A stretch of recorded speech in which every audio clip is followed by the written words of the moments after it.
Ano, kaya mo pa? Kakayanin ko da. Oo. Kaya mo bang umakyat ng nasa kulang-kulang 3,000 meters ang taas ng bundok? Ilahor na ang tuhod ko noon.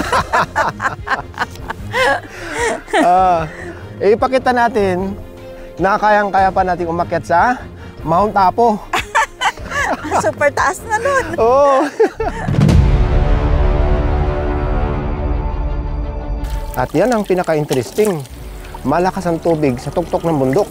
Nandito tayo ngayon sa ilalim mismo ng bahay sa bato. Tingnan nyo naman. Oh. Tigas nito. Maski nung lakas ng lindol, hindi titibagin to.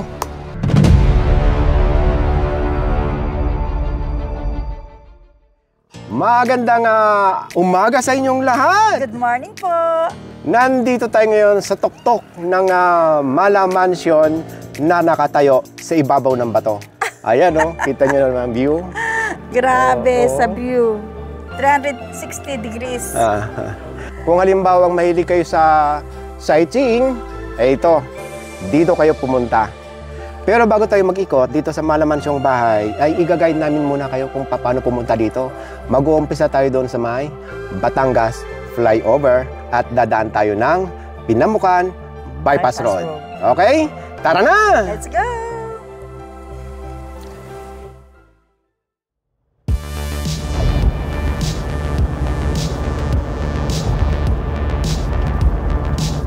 Magkano ang toll dito magmula Makati? Ano, hindi ko na nabasa. Ayun. 400. 403? Kumusta na kaya itong Flyover. Batangas flyover? Ayan na, may baba na. Oh, Ayan. Oh, di ba? ganun pa rin dati. Nung last update natin. Sinisemento na, oh. Ay, oo, may simento na. Yung pakanan, daan, yung National Highway, papunta ng Manila. Ngayon, pag-ikot natin dito sa Rotonda, yan ang papunta ng Batangas Pier. Batangas Port. Oh, Batangas Port, tama ka. Ngayon, didiretso tayo. Ang dami na walang bahay, oh. Ha? May tinabtab na dyan, papuntang pier? Oo, ayan, oh. Minsan nga pala, pasadahan natin ulit yan. So, wala pa rin itong masyadong development nitong Batangas sa flyover papunta ng Batangas City. Mayroon na, oh. Ayan na, may ano na, wall. Oh, reinforcement wall. Oh. Naku, wall na lang. Buti na lang natandaan ko. Ngayon, ang pagpunta natin doon sa may bahay sa bato, pwedeng dumiretso ng kabayanan ng Batangas City. Hindi na tayo didiretso doon para maiwasan natin ang traffic sa kabayanan. Dito na tayo dadaan sa may Pinamukan Bypass Road. Na-update na natin yan kaya nalaman ko na doon din pala ang lusot. Mas maganda. Doon sa may, nakalimutan ko na yung main road doon. Mamay, papakita namin sa inyo. Parang Antonio Carpio yata yun. Papunta ng Taysan, Batangas at dire-diretso ng Lubo. O ito, makita nyo itong flyover na ito sa SM. Ayan, yung SM sa kaliwa. Kaliwa, ha? Para maiwasan natin ang traffic sa kabayanan. Malaking ginhawa itong Pinamukan na Bypass Road dahil ang baba nito doon na sa may Libho. Oo. Sa may Tabangao, Lubo, Batangas Road. Oo, yung maraming depot. Oo. Yun. Buti naaalala ko pa yung mga kalsada na yun. Dito ka na naman sa iyong bayan. Ikaw, Gay, magsasalita ulit ng Batangas. Ay, pwede ngayon. Ako'y may kahuntahan. Ay, oo, may kahuntahan. Kasama namin si Tita. Ito, wait lang, ha? Hi, Ti! Oh, yan, si Tati! May kasama tayo ngayon. Ay, Batanggi niya din. Sige, maghuntahan na kayo. Oh, siya? Ay, siya ay tunay. Yung kinaliwaan natin, yan ang kahabaan ng San Jose, Ibaan, Batangas Road. Hindi naman kalayuan itong bypass doon sa National Highway, siguro nasa mga 1 kilometro lang ang layo nito, makikita na natin yung bypass road. Ito na. Ayan yung papunta ng Star Toll. Hindi pa tapos yung exit doon or yung entry papunta dito sa Pinamukan Bypass Road.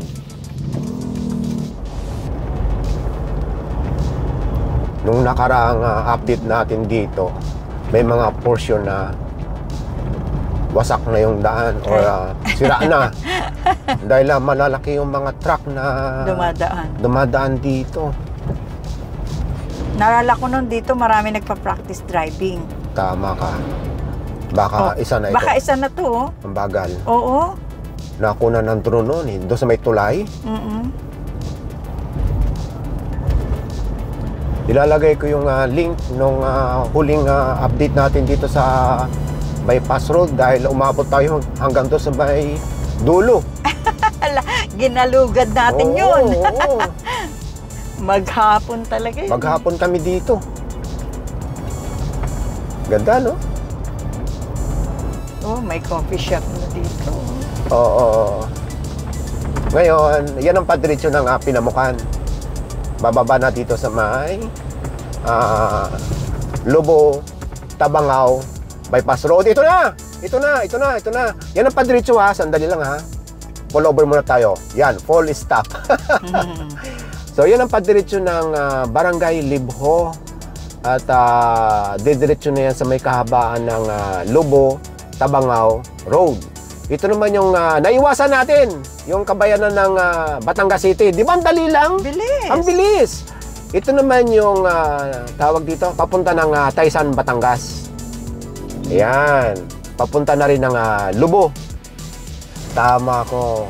Governor Antonio Carpio Road. Wala pa yatang 5 minuto, dito na tayo. Magmula dito, 19 minutes na lang. Malapit na. Matatagpuan na natin or marireach na natin yung Sitio Tanawan, Barangay Talumpok. Doon natin makikita yung bahay sa bato. Madaling matagpuan itong bahay sa bato. Dahil nasa Google Map or nasa Waze, pagka Sunday ang travel at dire-diretso, nasa 2 hours lang palang biyahe. Ang bilis ano? Kasi umalis tayo ng Makati 7:30. 7:30. Ngayon, anong oras na pakitingin? 9. 9?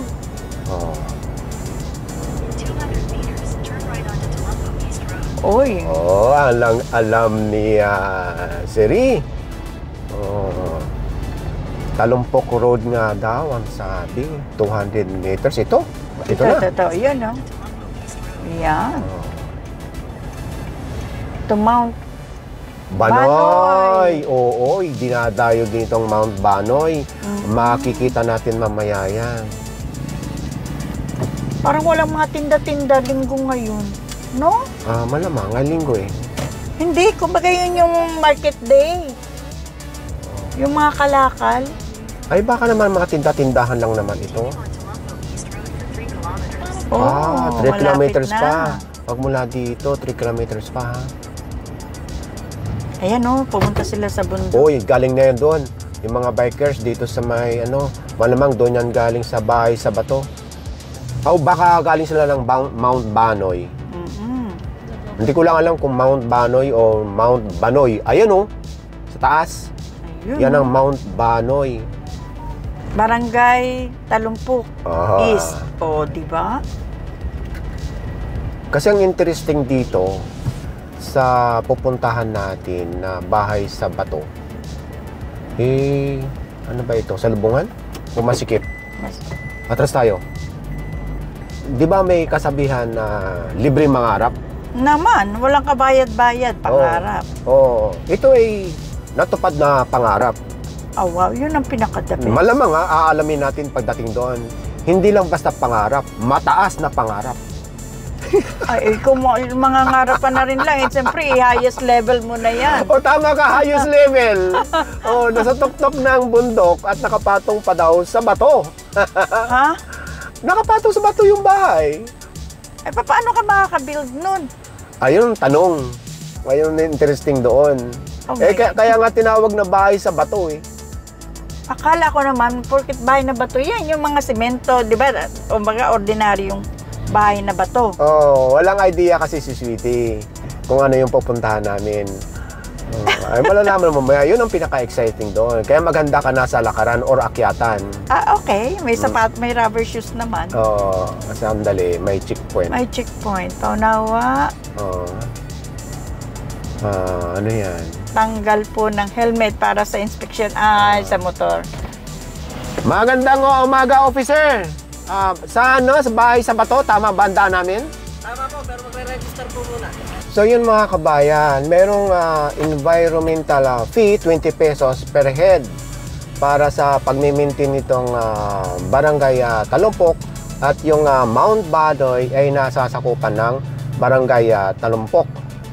Ngayon, kaya nagkaroon ng checkpoint dito dahil nga sa mga aksidenteng nangyayari dito, sa mga motor, ayun papunta dyan sa Mount Badoy at sa mga krimen. At mag-iiwan ng valid ID bago makapasok dito. Linis no? Tama lang na mayroon silang tawag doon, environmental fee, dahil nakikita natin malinis. Kaya nga. Shoutout sa inyong lahat. At yung ay, magwawalis nga. Oo. At yung transportation dito, karamihan tricycle. Ang lalim ng bangin. Ayan. Ito. Ayan, this way, bahay na bato. Pakanan? Oo, yan. Ito. Yan. Ito. Binubos sinana ko ng tricycle. Ayan ang parking.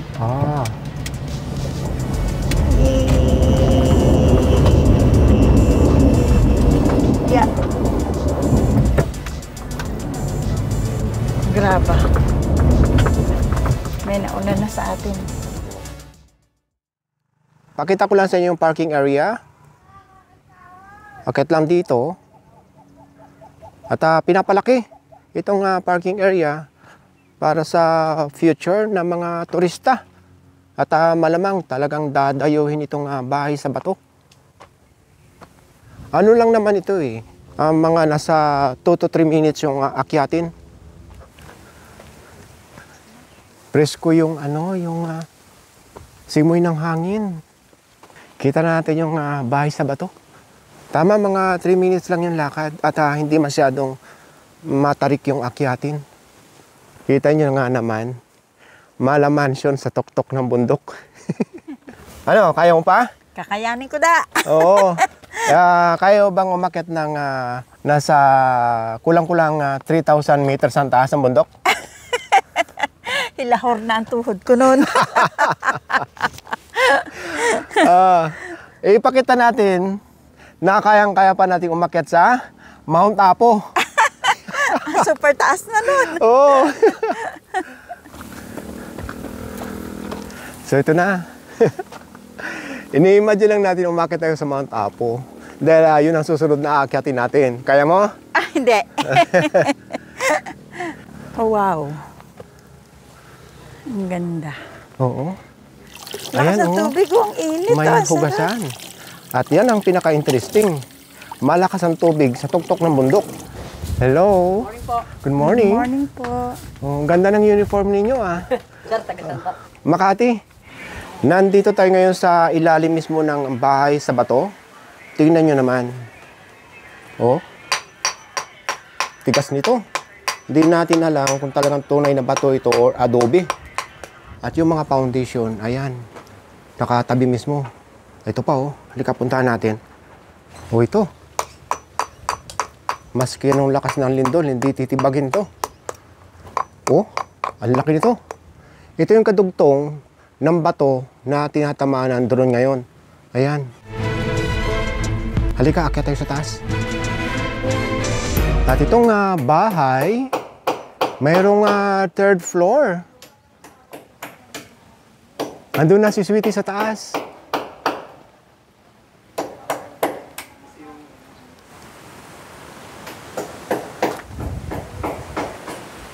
Nasa second floor na tayo ha. Mamaya aakyat tayo dyan. Pag aakyat nyo sa second floor, itong bubungan sa inyo. Yung napakagandang painting.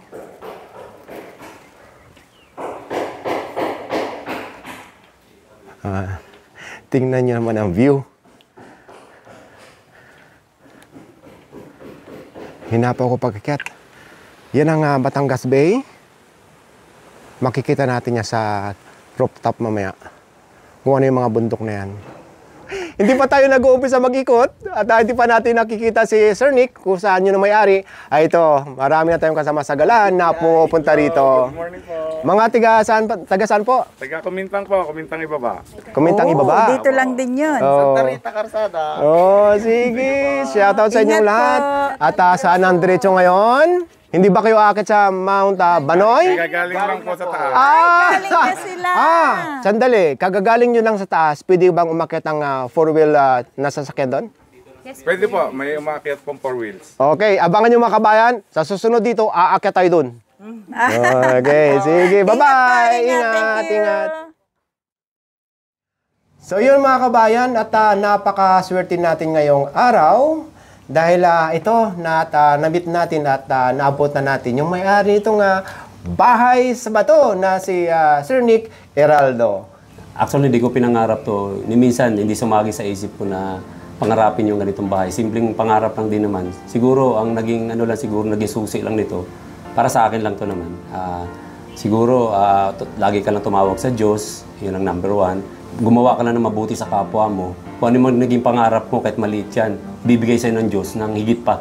Siguro, ito na nga siguro yun, yung binigay ni Lord sa akin, sa aming mag-asawa, yung makapagpatayo ng ganitong klaseng bahay na medyo kakaiba.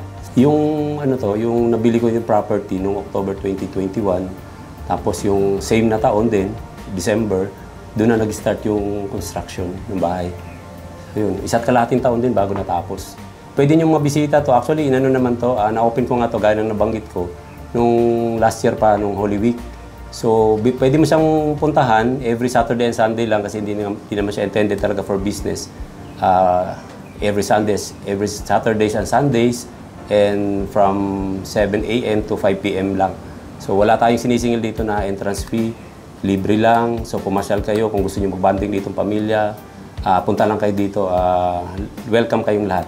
So, ang advice ko lang lagi na yung bahay natin, panatili na lagi natin yung kalinisan. Libre naman, sir. So, donation lang naman ang hinihingi natin para lang dun sa, natin, sa maintenance lang. So, kung meron tayong may donate, di mas maganda. Kung wala, ay, wala namang problema. O, ganun lang. Gusto lang natin kahit papano, yung blessing na binigay sa atin ng Diyos, may share din naman natin sa ganitong pamamaraan. Actually, lang naman, nung makita ko yung location, yung view, parang marami naglalaro sa isip ko kung anong design ang gagawin ko. Ang naisip ko nga lang talagang dadamihan ko yung mga viewing area niya. Kasi yun ang may enjoy mo rito, yung tanawin eh. Currently, nagtatrabaho pa rin naman ako sa isang private company. So, dalawa naman kami ng misis ko na nagtatrabaho. So, hindi kami masyadong nahirapan financially dahil nag-iisa lang din ang anak. So, nakaipon ng konti. Kaya ito yung naipatayo namin sa na itong bahay sa bato nga. Kaya nabuo to. Dito na talaga kami titira, sir. Kaya pinagawa nga namin itong bahay. Intended talaga to. Gagawin namin retirement house. Preparation, kumbaga, doon sa retirement namin mag-asawa. Nung December last year, 57 na ako. 57 years old. Iaalaw mo ba kaming ma-tour dito sa inyong malamansyon na bahay? Sure, sir. Sure. Para masulit din yung pasyal ninyo. Maraming salamat sa iyo, Sir Nick. At talagang napakabayad nyo. Okay, tara, sama kayo! Ito, nadaanan na namin kanina. Ano ba ito? Yun yung painting na ginawa ng artist ko na taga Pampanga. Yan, siya rin nag-isip ng niyan. Ang galing ng kamay niya, no? Ito bang nakikita namin itong bay, yun? Yan po, sir. Yan yung Batangas Bay. Oo. Yan yung Batangas Bay. So, kitang-kita dito yan. Ang lalim, oh. Saan mo kami unang itutur, Sir Nick? Dito, pasok tayo dito sa entrance namin dito, main entrance. So, unahin natin dito yung guest room namin. Sir, pwede mo kayo na lang pumasok, sir. Yan yung guest room namin. Maliit lang naman yan. Pero, maayos naman ang kwarto natin. Yan.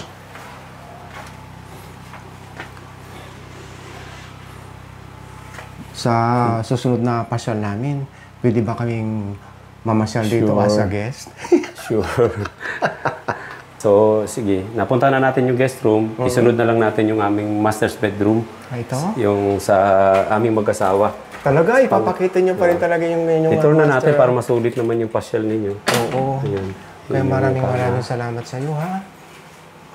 Dahil bihira lang kaming makakita ng ganitong bahay na libre. Libre na makita. Donation lang.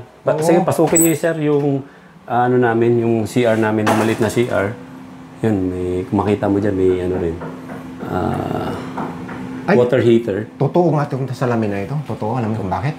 Lika. Tingnan mo, pareho tayong gwapo. Hindi nagsisinungaling. Ay, hindi nagsisinungaling. Hindi nagsisinungaling yung ano.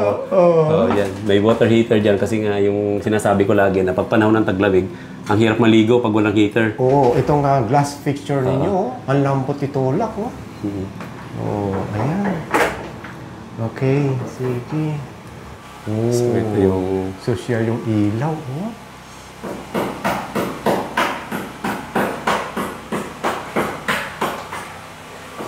Ito namang sa labas, ito namang pinaka-veranda ng Ito yung second maliit floor. tayo rito na ano na... Yan, nandito yung... Dito rin pala tayo lumusot. Oo. Ang ganda. Ang gandang kumain dito ng breakfast, oh. Pag nagkakape-kape, minsan dito kami nagkakape sa umaga. So, natatanong mo yung Mount Banoy. Pag dito ka nakaupo, natatanong mo yung Mount Banoy. Sarap magkape. Mount Banoy ang tamang pronunciation. Kanina ang sabi ko, Mount Banoy. Pwede naman. Banoy pala. Banoy. Bago tayo magpatuloy, ano ba talaga ibig sabihin ng Banoy? Banoy. Banoy. Parang yun ang kwento ng mga taga rito, yung kaya tinawag ng Mount Banoy dahil parang eagle infested yung area dati. Kaya tinawag na Banoy. Ibig sabihin, related yan sa sa falcon, sa mga agila. Parang ganun. Okay. Tapos, isunod na lang siguro natin, sir, yung kwarto. Kwarto to ng aking nag-iisang anak na babae. Ayun. Pasyalan na lang din natin. Nakakalimutan ko, yung anak, ilan ba ang anak niyo, sir? Isa lang. Ay, isa lang? Solong anak. Ay, talagang unika ihang, ha? Unika iha.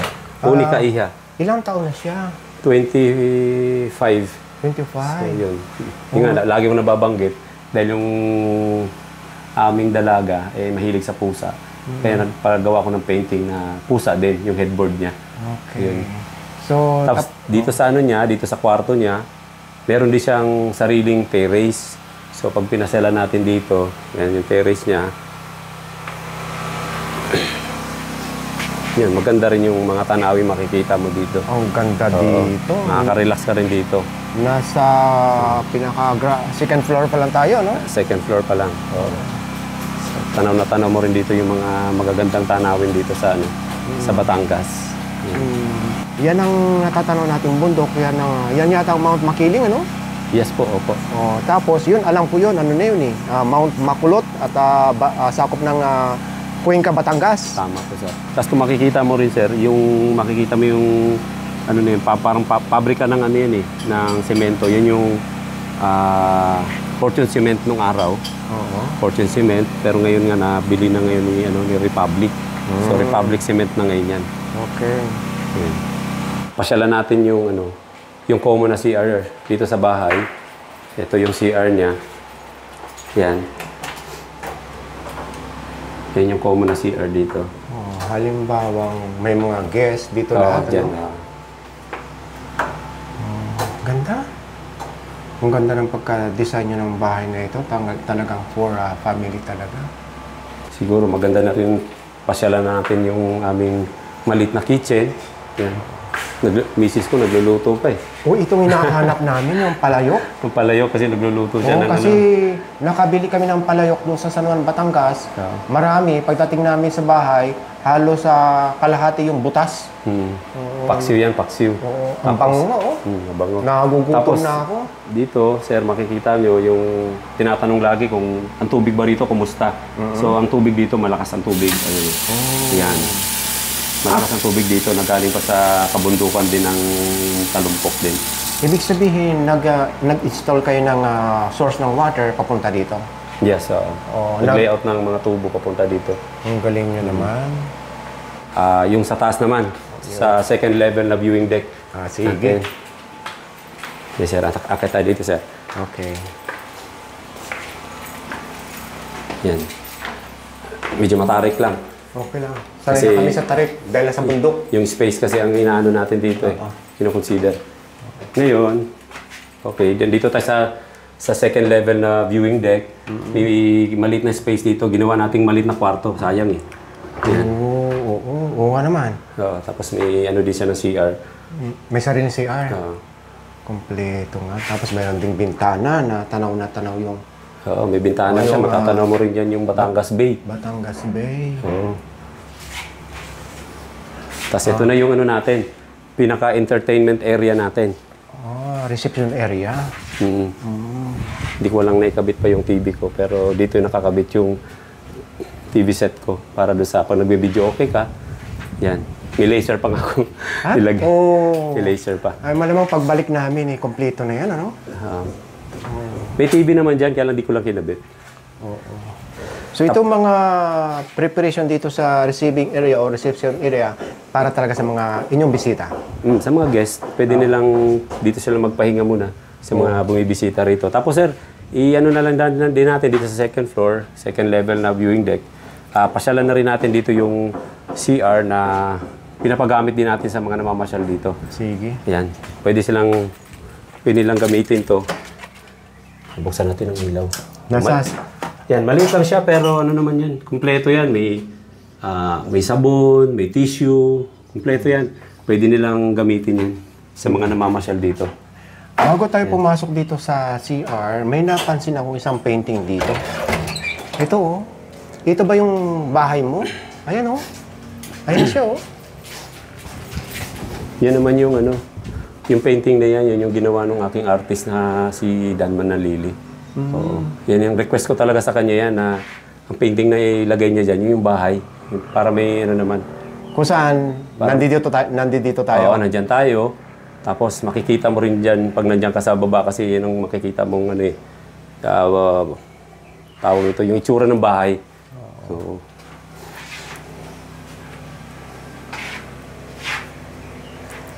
Ang galing naman. Yung dalawa doon, no? Halika. Halika, bago tayo pumunta sa third floor, Sir Nick, ipakita muna natin itong ano dito, yung view deck. Sa bagay, meron pa rin rooftop dito, no? meron pa sir. Mas maganda ang view doon. Mas ano yun, 360 degrees talaga ang view doon, makikita mo. Dapat nakagana. Medyo tinaasan talaga natin yung ano ma'am, yung pinakabakod niya para safe. Oo. Tapos, So, sweetie, yung Mount Banoy pala, Banoy kung ang pronunciation, Ang Banoy. alam ko pag banoy yung itlog na bubok. Ayun ba yun? Banoy. Oo. Sa Batanggay nyo, ha? Ang related daw yun sa mga falcon, sa mga agila. Itlog. Oo. parang ano siya, parang eagle infested daw ata yung lugar dati dyan. Maraming mga agila. So, dito, kita nyo rin yung Batangas Bay. Yan ang nakita natin kanina. At makikita rin natin yan doon sa roof deck. Dito pa lang sa atin, sa second floor, 360 degrees na ang matatanaw nyo dito. O yan, halika doon sa taas. Yung pasyalan natin doon sa pinakataas na viewing deck. So habang inaakyat natin yung third floor or roof deck, nakakalimutan kong itanong sa'yo kanina, no? Regarding din sa paghakot ng mga materialis dito. Hindi, yun nga, nabanggit ko nga, yung paghakot ng materials, yun yung pinakamalaking challenge sa amin dito. Kasi medyo may kalayuan din sa kalsada. O, magmula dito, tingnan natin yung magpinsan, no?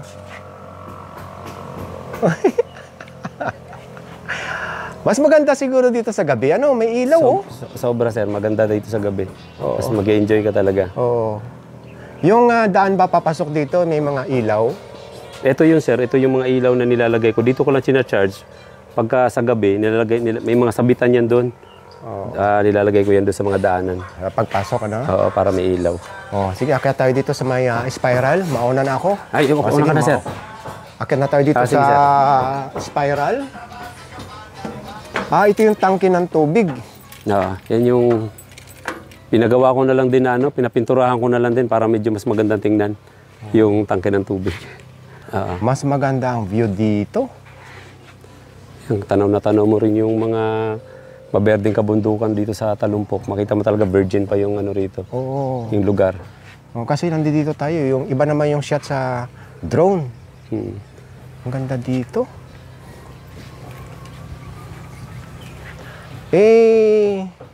Katulad dito, Sir Nick, ano? Hanggang kailan pwedeng bumisita dito yung mga guest? Dito sa inyong Mala Mansion ay napakabait ng tao, open ito sa mga bisita. Gagaya ng mga binanggit ko dun sa mga ibang mga vlogger na na-interview din ako. Sinabi ko na nung Holy Week last year ko pa to inopen. So until now, open pa rin siya.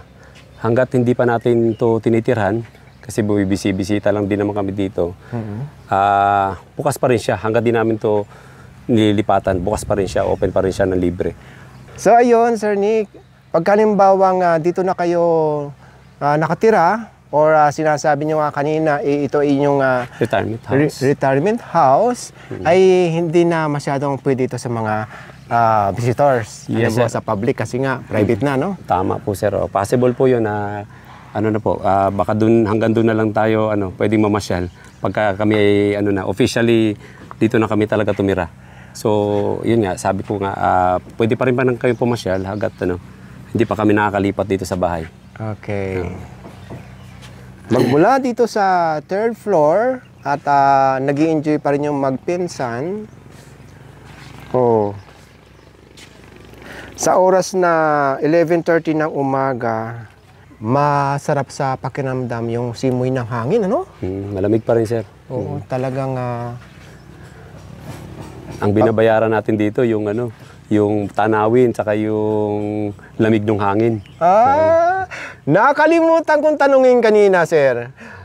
Bakit nga ba tinawag na tanawan ito? Base doon sa mga kwento rito ng mga taga-Talumpok, nung bato pa lang to, ito na talaga yung sinasabi nilang tanawan. Kaya naging sitio Tanawan dahil nga dito sa lugar na to, sa batuhan na to. Ibig sabihin, wala pa itong bahay na ito, ay marami nang umaakyat dito sa bato. Meron na. Dinadayo na rin to ng mga ibang nagpupunta sa Banoy, dumadaan talaga dito. Mas lalo na ngayon na may bahay na, so mas maganda na siyang pasyalan kumpara sa dati. Mas safe na siyang pasyalan kasi may mga bakod na. Ay hindi talagang blessing talaga sa inyo mga kabayan o sa atin ngayon, sa ngayon pa lang, dahil si Sir Nick na ang may-ari ng tanawan. Hindi naman. Joke. Joke. Dahil dati, bato lang, ngayon Mala Mansion na ang aapakan nyo na bahay. Napakabait nyo po. Salamat din, sir, sa pagbisita at kahit pa paano na-accommodate ko rin naman kayo. Sana nag-enjoy din kayo dito sa bahay. Kami dapat magpasalamat sa inyo sa inyong oras na ginugol sa amin. Okay, bye-bye! Thank you po.